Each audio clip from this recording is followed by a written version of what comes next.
Hello everybody and welcome back to another video, and a happy 4th of July to everyone, and I hope everyone's having a good day, and I hope you have your plans made to go see some fireworks tonight. And I know that's what I'm doing, so I thought I'd get on here and make just a short video explaining how to shoot fireworks, because I know a lot of you are probably going to want to go and take some pictures and post them, and so I'm going to teach you what I have found to be the best way to take pictures of fireworks. Now, just a couple things that you want to have with you. I always bring different lenses, because where I'm going to be shooting mine as like more of a cityscape with the fireworks instead of just the fireworks as their own subject. So depending on how far away you're going to be from the fireworks, I usually bring my telephoto lens. I actually had to use this one last night at a fireworks show, because where I was standing, the fireworks were pretty far away from me, so this is the lens I had to use. And where I'm going to be tonight, this will probably be the one I end up going with. This is my 18 to 55. That just seems to give me a good vocal distance for all of the fireworks and the city. And then I'm also bringing my wide angle 10 to 22 lens in case I want to get like a real wide angle shot of everything.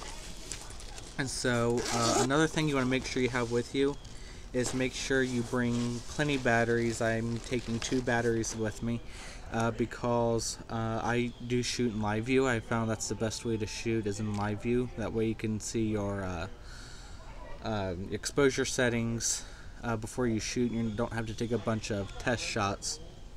So I always shoot in live view when I do fireworks. But I do take extra batteries, and make sure that you have an empty camera card, or if your camera card is full, make sure you do take a spare one, because you will be taking a lot of photos. So those are 2 of the main things. And then the most important is make sure you bring your tripod. Obviously, the bigger the tripod and heavier the better, because it's going to be more stable. So the most important thing is your tripod, other than your camera, of course. And then if you have one, take your remote shutter release.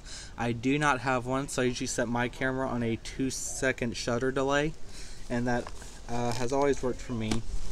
So if you don't have a shutter, then if you don't have a shutter release, excuse me, then you can just do that. So I will go ahead and insert some of the photos I took last night, and as you can see, you notice I have several fireworks in one shot, and not because they set off a bunch at once, but because I was doing a long exposure, I was able to get several fireworks in one shot. And that's what you want to do, is you want to take a long exposure and get a lot of fireworks in there, because that's just much more pleasing than if you have just one firework, and post it to Instagram. So ISO 100 is what I always try to shoot. I always try to shoot the lowest ISO I can. A lot of people say to do ISO 400. I do not do 400. My camera doesn't do too well at high ISO, so I always try to keep mine at 100, and it always worked for me.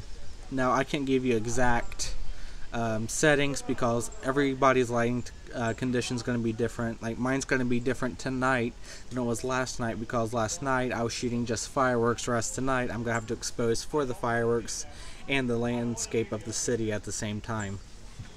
So ISO 100, f8 or f10 for your f-stop, get it nice and high, and then basically you're gonna have to just adjust your shutter speed to whatever you want, or whatever works. Or, I always try to do a longer shutter speed. The longer shutter speed you get, the more fireworks you're gonna get in your shot, and the better the image is gonna look. So I always try to use a slow shutter speed, at least a second. I always try to do a little bit longer than that, but if nothing else, do a second.